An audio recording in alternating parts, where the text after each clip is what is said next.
जय माता दी दोस्तों, मेरे YouTube चैनल में आप सभी लोगों का स्वागत है। तो दोस्तों कैसे एक साल गुजर जाता है और इसी पंडाल में पिछले साल भी मैंने वीडियो बनाया था और अब फिर से रामलीला हो रही है।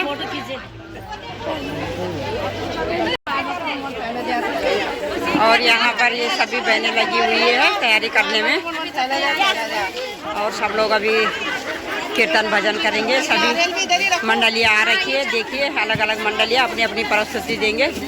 तो आप लोग सब लोगों का भजन कीर्तन देखते रहिए। नमस्ते। मुकुट चढ़े गजानन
की झंडी गाड़ी गई। यहाँ पे सब 5-6 मंडली आए थे, भजन वजन हुआ हमारा। ये आज प्रसाद सब ग्रहण हो गया। कल हमारे ये मंडप में रामलीला चालू हुई, अभी तो बना तो नहीं है, कल तक तो पूरा हो जाएगा। और यहाँ पे कल से रामलीला होगी। सभी भक्तों से निवेदन है कि हमारे रामलीला देखने के लिए जरूर आइए, जरूर पधारे। जय श्री राम, जय श्री राम। तो दोस्तों इसी स्थान में हमने पहले भजन विजन किए सभी मंडलियों में, पिछले साल भी किया और हर साल करते आ रहे हैं। ये रामलीला भाईंदर की हर हमेशा होती रहती है, हर साल दिसंबर में ही होती है। और ये मंच सजाया जा रहा है, कल के लिए तैयार करेंगे। आज झंडारोहण था हनुमान जी का, कल के लिए सारी व्यवस्था हो रही है। और पहले दिन झंडारोहण के दिन हम लोग यहाँ पर भजन कीर्तन करते हैं, तो सभी मंडलियाँ भजन कीर्तन करके अपने अपने घरों के लिए चले गए हैं और हम भी अभी निकलते हैं। तो दोस्तों मिलते हैं आप लोगों को नेक्स्ट वीडियो में, तब तक के लिए बाय।